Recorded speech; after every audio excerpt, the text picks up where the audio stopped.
അൽ-ഉലമാഉ വറസത്തുൽ അംബിയാ എന്നാണ് പ്രവാചകാധ്യാപകൻ.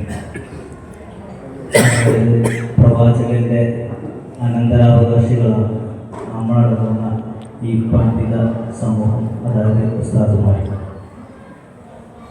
അത് പ്രവാചകന്റെ അധ്യാപനങ്ങളെ ഭാവി തലമുറക്ക് വളരെ ലളിതവും സുന്ദരവുമായ രീതിയിൽ ഇസ്ലാമിനെ പറഞ്ഞു കൊടുക്കുക എന്നുള്ളതാണ് നമ്മൾ കാർഷികമായ കർത്തവ്യം.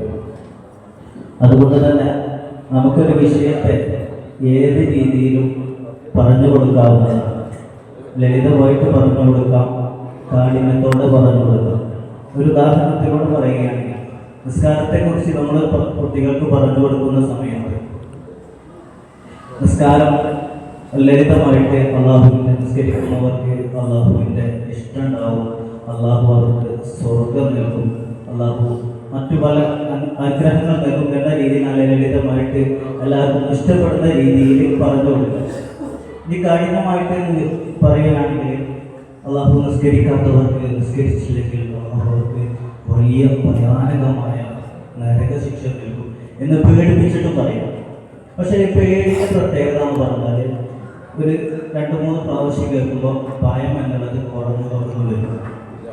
അപ്പോൾ സ്വാഭാവികമായിട്ട് കുട്ടികൾ നിസ്കാരത്തിൻ്റെ ആലസ്യം ഉണ്ടാവും. അതുകൊണ്ട് എപ്പോഴും നമ്മൾ അതിന് മനോഹരമായ രീതിയിൽ എങ്ങനെ ഇസ്ലാമിക കാര്യങ്ങൾ മനോഹരമായ